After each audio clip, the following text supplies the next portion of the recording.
So welcome to our BYOB book chat. I hope you brought a drink with you, and we have a few presenters here who are super excited to tell you about some of the books that we've read and enjoyed. For those in the audience, we'd also love to hear from you. If you have any questions or comments, you can throw those in the chat. And if you have any books that you would recommend that you'd like to tell us about, you can also put those in the chat and we will read them out at the end.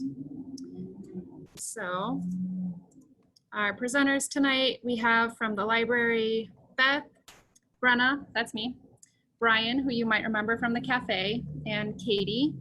We also have Shannon from the bookstore, although she could really go in both columns because she's also one of our library board members.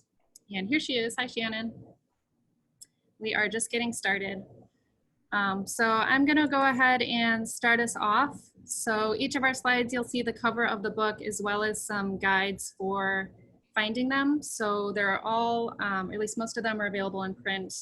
And then if you can get them in e-format, I've made a note of that as well. So this is my first book. It's The Girl with the Louding Voice by Evie Duray. And this is a book that's set in Nigeria. And our character, her name is Aduni, and she's 14 years old, and she is just the coolest narrator ever. Her dream is to become a teacher. And so everything she does, she just wants to be able to teach the kids in her village to read and write. But unfortunately, a lot of things in her life stand in the way.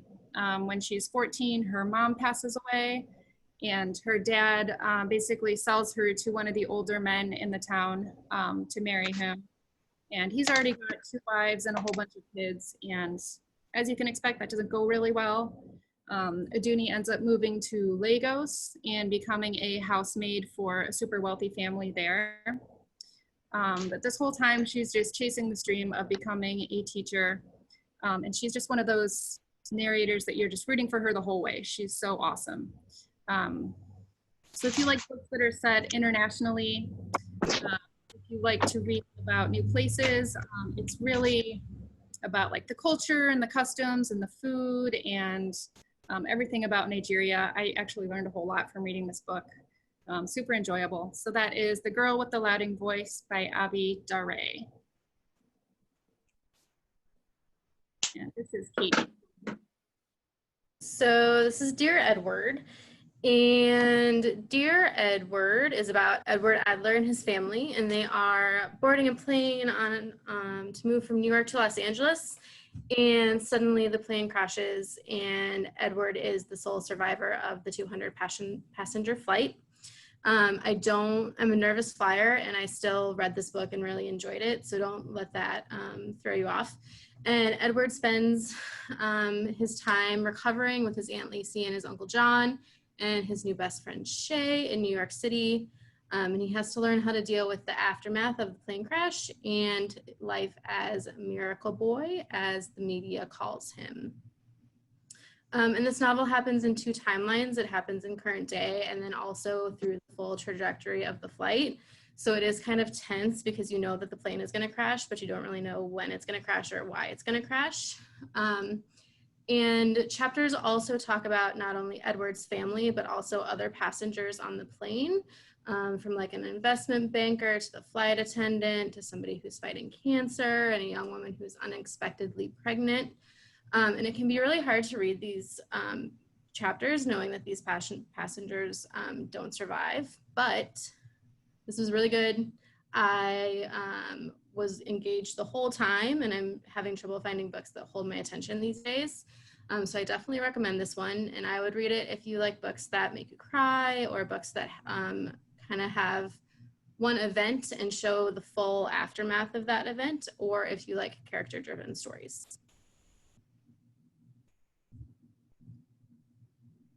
And that's Dear Edward.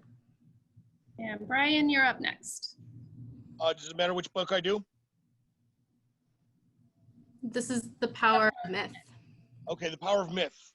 Hello, my name is Brian. The Power of Myth is a book written by Bill Moyers.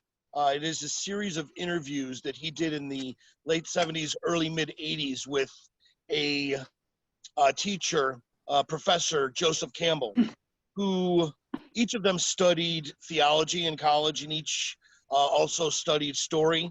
Bill Moyers went on to become a pretty prominent journalist instead of following the path of Baptist ministry. And Joseph Campbell ended up focusing on myth, legend, and stories, how they connect all of us, how we can find relation within ourselves and also therefore find relation with everybody else. All the books that I chose after I was feeling pretty disconnected from the whole COVID-19 thing and feeling pretty solitary.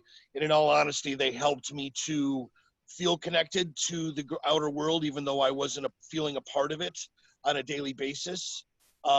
Joseph Campbell, the story is basically about him through the interviews, and he is an extraordinary human being in that he is able to, without judgments, be able to tie together all the things that really connect us, whether it's religion, whether it's politics, whether it's familial relationships, and do so in a fashion that doesn't speak over our heads, but speaks to the common man and allows us to feel related in that fashion. Sometimes it can go on through periods where you're not super interested, but the great thing about the book is it's broken down into different chapters and sections that allow you to skip forward or skip back and find a place in the book that you are more feeling related to. I can't suggest this any more highly. I've read it back and forth probably 4 or 5 times in my life, and I find myself revisiting it in moments when I'm feeling a little alone. That's it. Thanks, Brian. All right, Tuesday Mooney Talks to Ghosts. This book, I picked it up and started reading it because I was just browsing and was looking for just anything that was a little out of the ordinary that would hopefully be interesting enough that it could sustain me to read the entire book. I've had trouble sustaining focus lately. So that's why I picked this book, because it sounded like it was going to be a little bit different. And as I was reading the first, I'd say third of the book, I kept thinking, oh, I love this. I love this because the character is a little quirky, a little different, very empowered. Tuesday Mooney's female, very empowered, but in a way that we don't normally think about or see with women. And so I was really, really, really enjoying the book.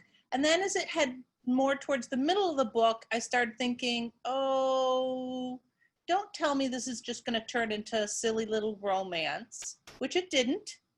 But then by the end of the book, I thought, well, that was all very convenient and tied into a nice, neat, pretty little bow, and isn't everybody just happy?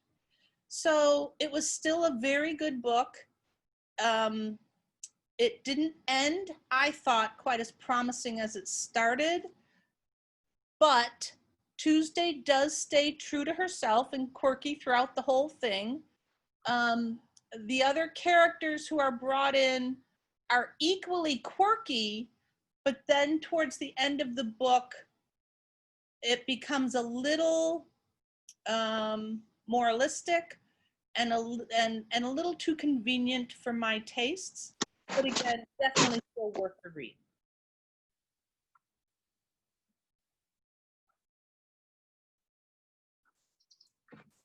And Shannon, you're up next. Hi. So this is the book that I finished most recently, and I absolutely loved it. Written by Britt Bennett. This is her second novel. I now want to go read her first book because I absolutely loved this. The story.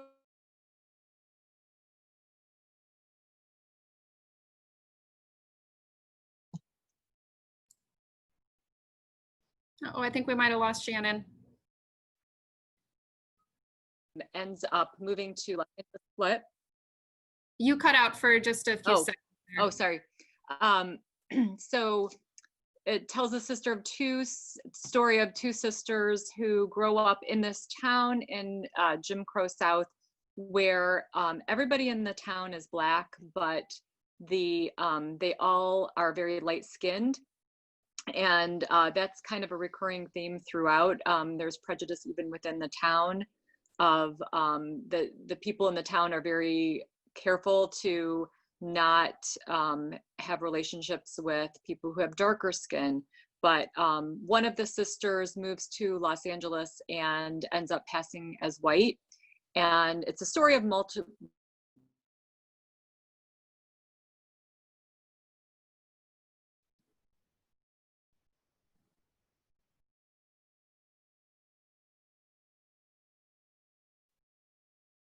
issues of race and identity. And it's very hard to describe, but it's just really beautifully written and really, really thought-provoking. It's not a difficult read in that it's a very easy to read book, but it's a book that I have been thinking about a lot and I've just absolutely loved. I just wanted to say I'm obsessed with this book. I read this. I was lucky I got a copy before it was released, and I was waiting for it to come out so I could tell people about it. My favorite book of the year by far. It's so good. And Liz is saying in the comments that she's reading it now, which I know because Liz and I have talked about it, but yeah, it's amazing.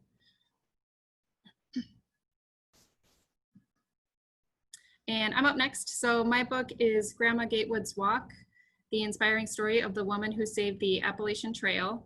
And this was just such a delightful read. So it's a biography of Emma, AKA Grandma Gatewood. And she was the first woman to hike the Appalachian Trail alone. And she did that when she was 67 years old. So she was a mother of 11, and she, like, and kids were fully grown, and she was like, you know what, I'm just gonna go and I'm gonna do it. So let's see. It's really funny at times. The narrator is really good at like bringing out the humor in the situation. And she's, I mean, when she starts off, she has like a pair of Keds and a tiny backpack and a tent and pretty much nothing else. Like she's relying on the help of strangers to just give her somewhere to eat and sleep. But when she finishes, she likes it so much that she does it again. And she gets a ton of attention from reporters and just becomes kind of famous. So I think this is a really great book for when you're kind of cooped inside and you wish that you could go on vacation. You get a little bit of adventure in. And it kind of brings you back to a time before long distance hiking was trendy, like before Wild came out. But it was really great. It's Grandma Gatewood's Walk by Ben Montgomery.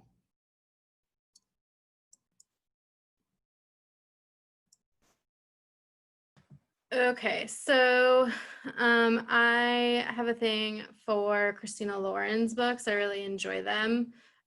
She's kind of my favorite semi-mindless, you're gonna really enjoy it author. And in this one is about a woman named Holland, and Holland finds herself obsessing and crushing on a musician in the subway. And she goes out of her way to see him play. And she's talking about like their first encounter and what it might look like, and you know, if he's gonna fall in love with her and what would happen. But then one night of terror in the subway leads to the musician coming to Holland's rescue, and she finds out that the police report that he filed doesn't match the scenario of what happened. And so when Holland runs into the musician again at a bar, she gets up the courage to talk to him and be like, hey, why didn't you tell the truth about what happened that night in the subway? And then push comes to shove and things happen. And it turns out that Holland's uncle is a conductor for a famous orchestra, and he's in need of a lead musician. And Holland thinks she knows just the guy. And it's the guy in the subway. His name is Calvin. And Holland introduces Calvin to her uncle, and he auditions, and they want him for the musical, and they think he's phenomenal. But the only problem is that Calvin's travel visa has expired, and clearly the only thing that can happen is that Holland must marry Calvin so Calvin can participate in this musical. And this book is an excellent marriage of convenience story. Those are some of my favorite books to read when I just don't want to read anything else. And it's really fun, and it's steamy, and it's well written, and it's highly enjoyable. I'm also a big fan of Christina Lauren. Yeah, I'm reading her The Honey Don't List right now, which is about like an HGTV reality couple. And then they have like handlers because they can't get along, and clearly the handlers fall in love, and I'm excited about it. That sounds good. Yeah, it's perfect.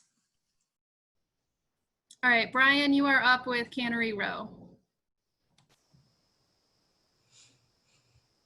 Oops, hold on. The way he communicates and uses the English language in a manner that is really palatable and easily accessible, no matter what your education level is. I think he writes characters so beautifully and cultivates relationships so seamlessly that I just find myself drawn in starting page one. Aside from the fact that Cannery Row is my favorite American author novel, I think it's also one of his least regarded. And unfortunately, and I think that's super unfortunate, even though many of his other short stories and novels are extraordinary, this one depicts, in a matter of less than 200 pages, an amazing community on the coast of California that lives and dies off of the canning industry. And it goes through and shares stories about a community of people that are certainly not well off, all hanging on with white knuckles to survive day to day, but absolutely loving their existence. It's got super vivid characters like Doc, who runs a zoology museum right there in town, and occasionally will provide work for some of the folks in town, going into the water with him and getting out specimens. It has Mac and a group of homeless guys who just seem to hang out all day and somehow find a way to survive, until in a very mischievous way they talk themselves into living in an old store building by conning Lee Chong, who owns the local grocery general store, and you can find it all there. Lee Chong is a super vivid character of very few words, and I found myself laughing my butt off often throughout this book, and also finding a moment or two to cry with some of the amazing vulnerability that's showcased as well. This is a book for somebody that has an afternoon to read. You could probably finish it in an afternoon and an evening. It's super easy to read. It's super easy to devour. And I think it's one of those books that I find myself pondering often in moments that I wouldn't expect. I cannot say any more positive things about this book. Go for it and enjoy it.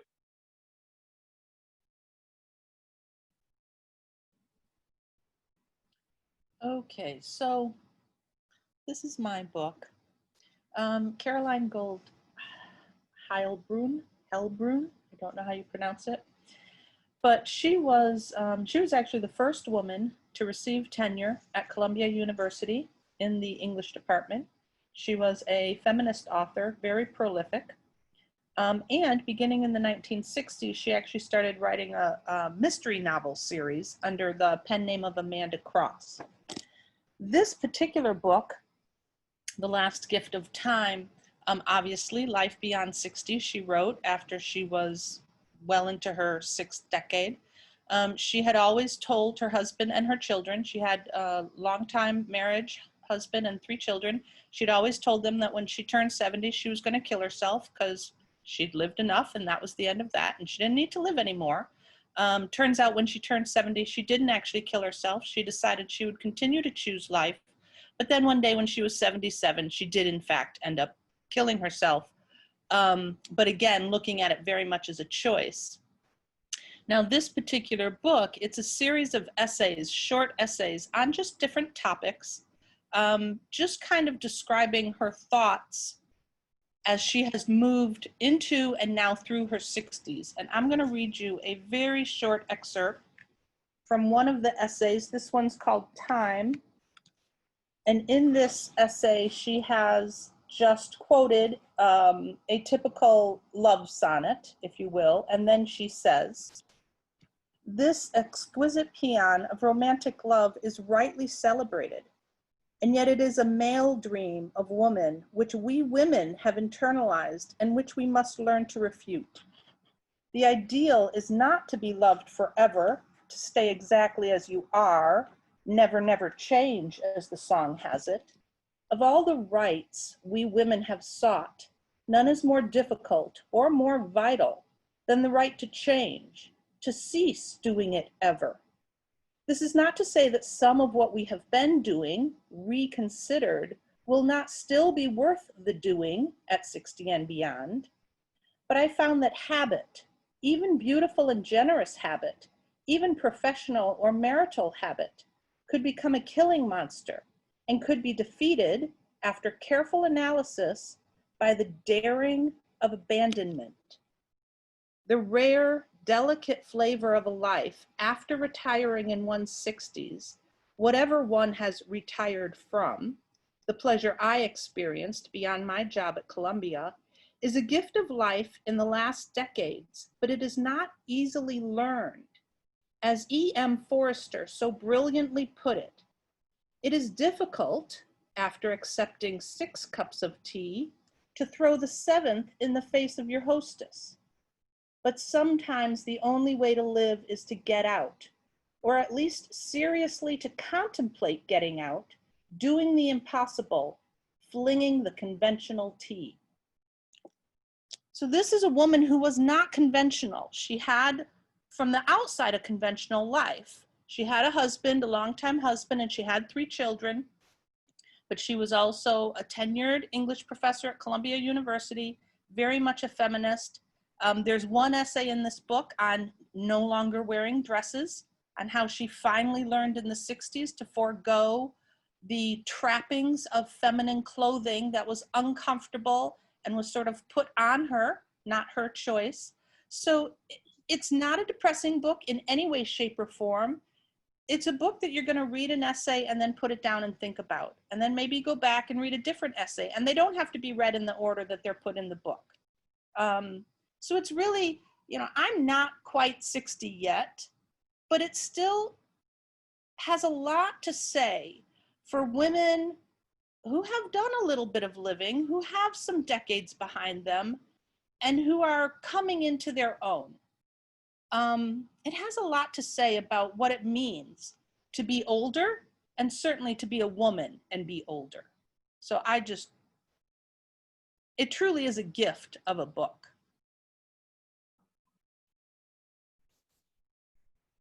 All right, I'm up next with Sea Wife by Amity Gage. And this book was really interesting. So the premise is that you've got your kind of typical suburban family, a husband, wife, 2 kids, and they just decide that they are going to off and buy a boat and sail all over the place for a year. So they take off for the Caribbean, and most of the book is kind of about the marriage between the husband and wife, and they're having some problems. And this is like the husband's dream. You know, he's a sailor. He just loves the idea of, you know, throwing away the whole suburban thing in order to take to the seas. And the wife is not super enthusiastic about the idea, but she's been struggling with her mental health, and she's like, you know what, let's give it a try. So most of it's kind of about this relationship between the family members, but there's also a little bit of mystery that goes on.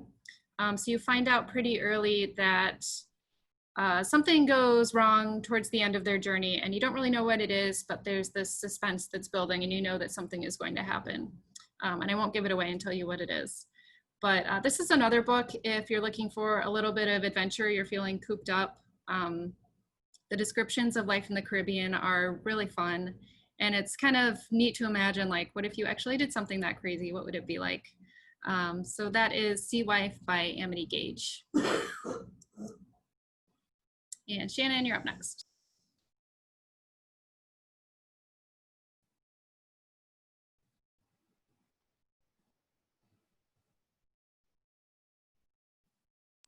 Oh, Shannon, you're muted. Let's unmute you. Book. Which book am I talking about next? Paragon. Oh, yes. Okay. So if I hadn't read a Paragon, Brenna, Vanishing Half probably would have been my favorite book so far this year.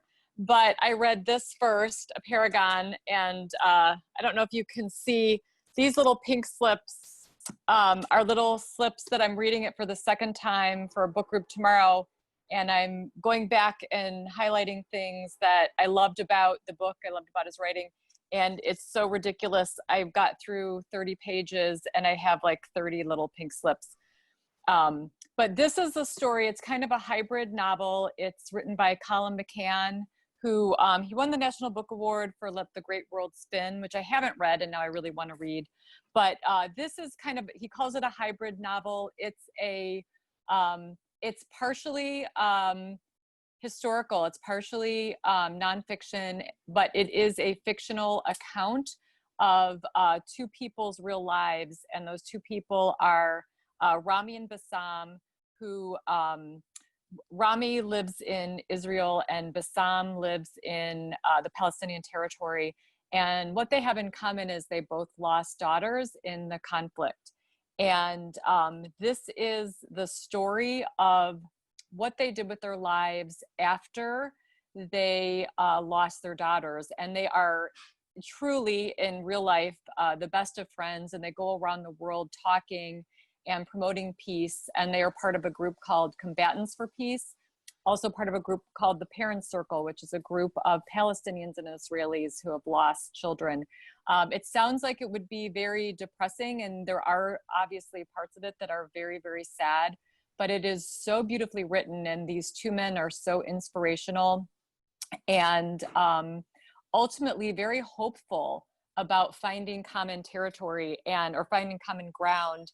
And their whole purpose is telling their story around the world, and that we can find our commonality in our stories, and those things can bring us together.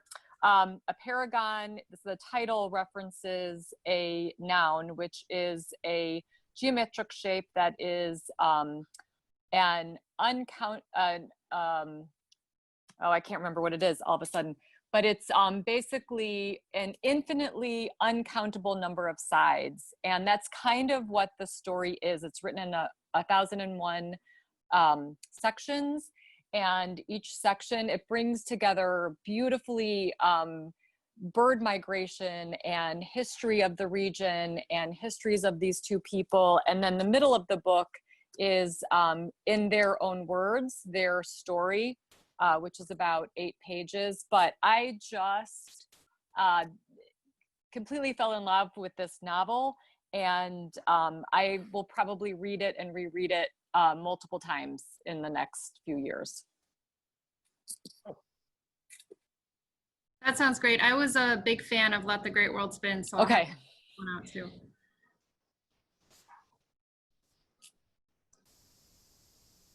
Okay, so this is Stamped, Racism, Anti-Racism, and You by Jason Reynolds and Ibram X. Kendi. This is it's called a remix. So there's a book called Stamped by Ibram X. Kendi, and Jason Reynolds took it at the request of Ibram X. Kendi and put his really unique spin and voice on it.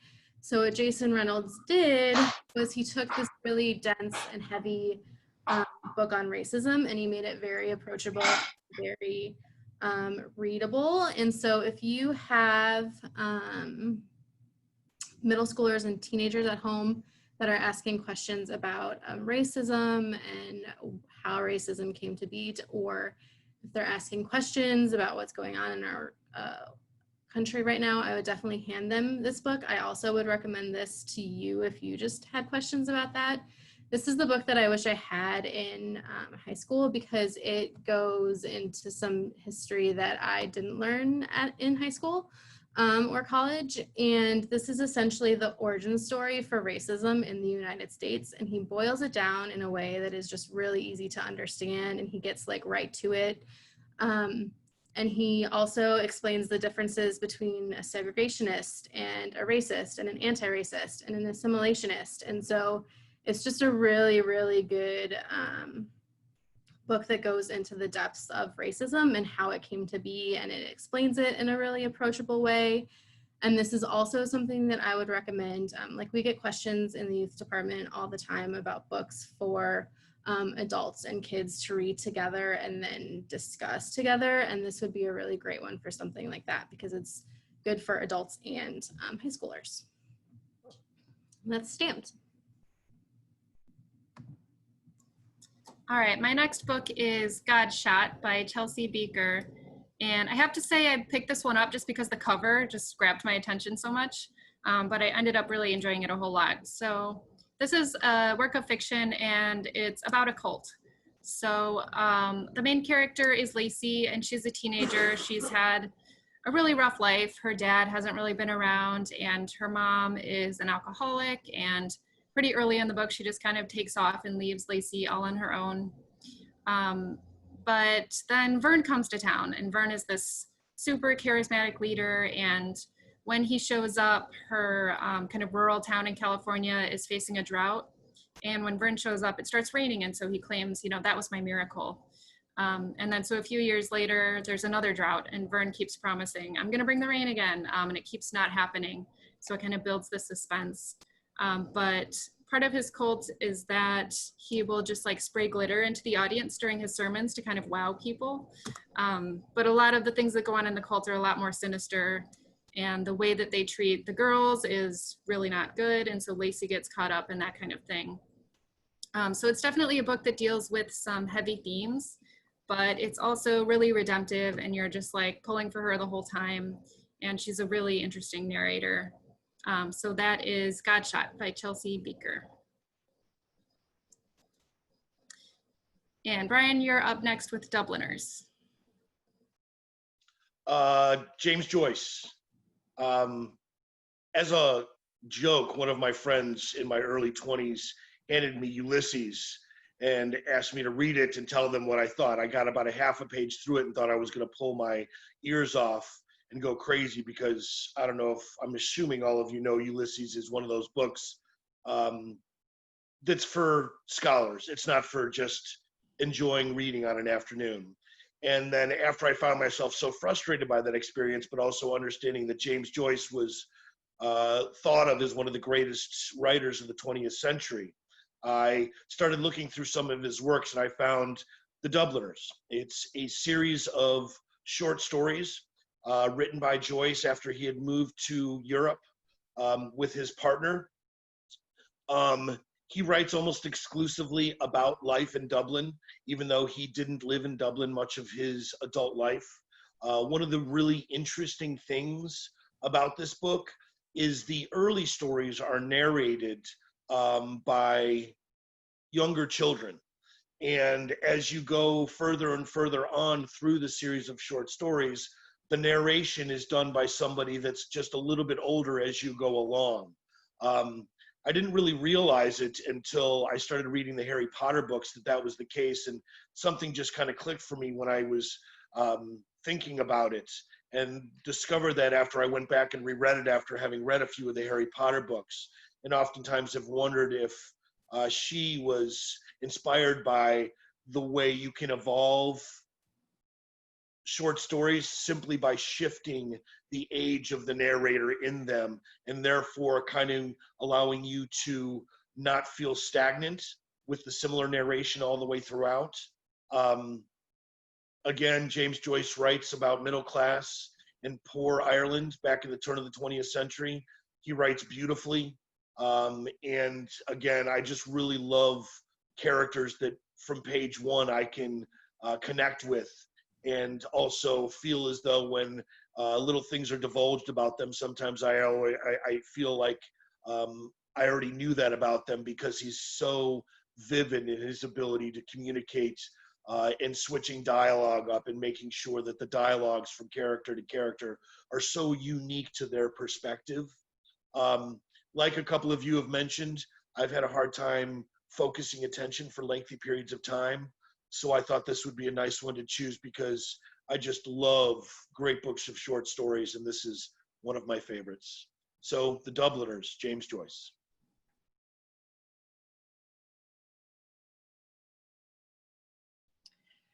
Okay, so this is my book. This is about as far from Caroline Heiberg as you can get. Heilburn. I don't know how to pronounce her last name, but it doesn't matter because Mary Jo Putney, I do know how to pronounce. This is just, you know, when I was in high school, this is what we called trashy romance. And when I was in high school, I thought I was above such non-literature and I wouldn't read them. Now that I'm, you know, a little more older and wiser, I've come to really appreciate your basic romance. This book is the first in what Mary Jo Putney calls her Lost Lords series. And there are 7 in this series. And then the characters of this series bleed over into her other series, which I think is called Rogue Rebels, and there are 5 in that. But anyway, one of the interesting things I found about the series, and I've read all 12 of the books, is that she deals with some fairly serious subject matter, even though these are all romances. In this particular book, Loving a Lost Lord, this particular lord is half English, but half Indian. His mother is an Indian, meaning a woman from India, Hindu, Indian, married to an English, you know, soldier in the military back when India was a British colony. So he is half Indian and half English.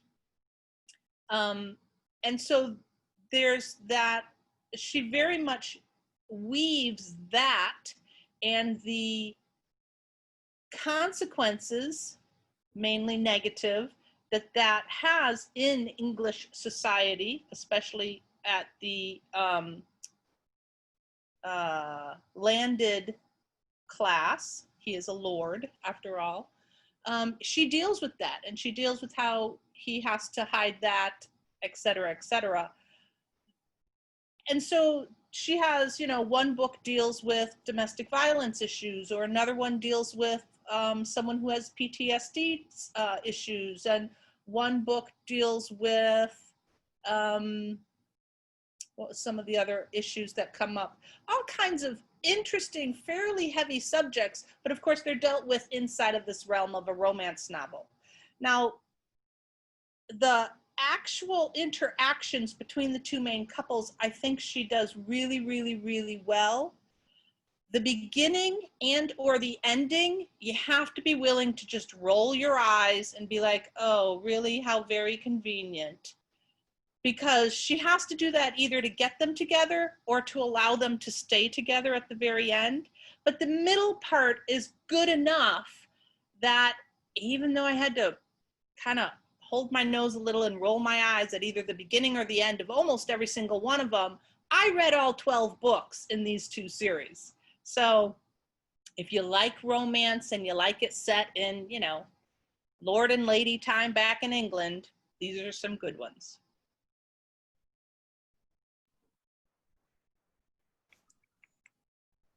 And Shannon, you're up with Evie Drake Starts Over.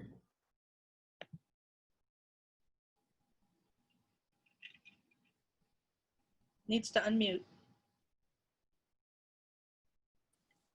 Can you hear me now? Sorry about that. I just wanted to echo what Katie said about Stamped. I also just finished that, and it's excellent.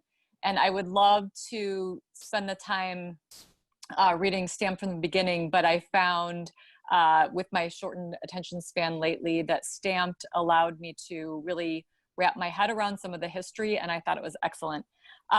So Evie Drake Starts Over. I've done a lot of heavy reading lately, and I was looking for something a little bit lighter, but also well written, and Evie Drake Starts Over fit the bill. It takes place in a sleepy seaside town in Maine. It's a woman who is recently widowed and coming to grips with that, and also the story of a professional baseball player who is kind of down on his luck in his career.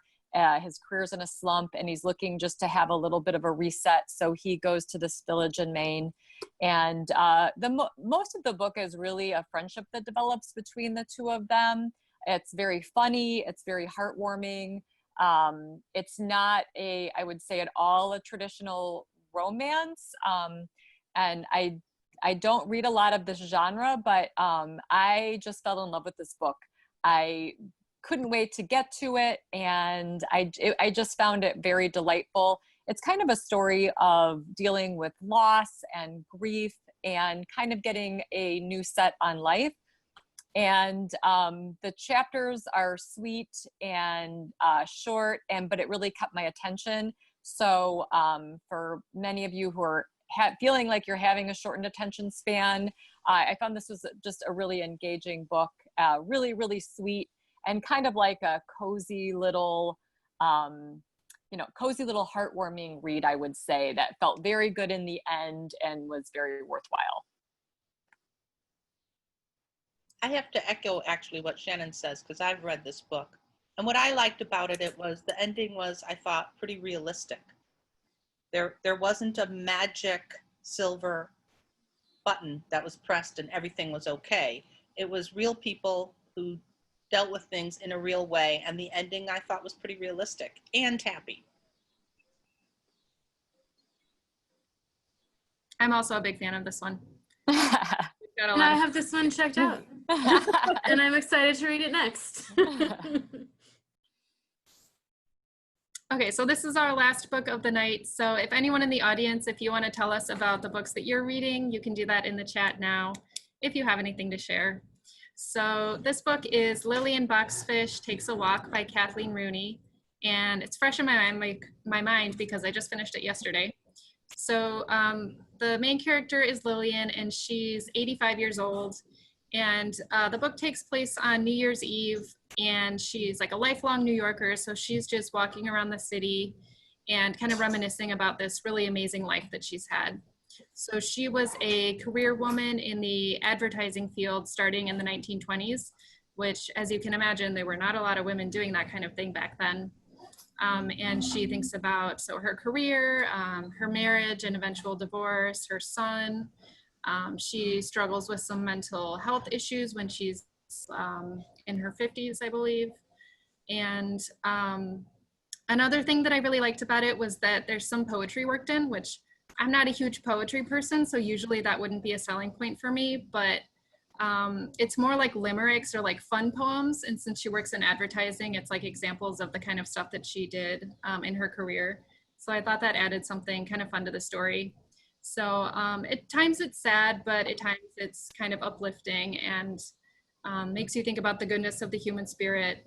It reminded me a little bit of A Man Called Uva or Eleanor Oliphant is Completely Fine. It's kind of similar to those type of books if you like those. So that was Lillian Boxfish Takes a Walk by Kathleen Rooney.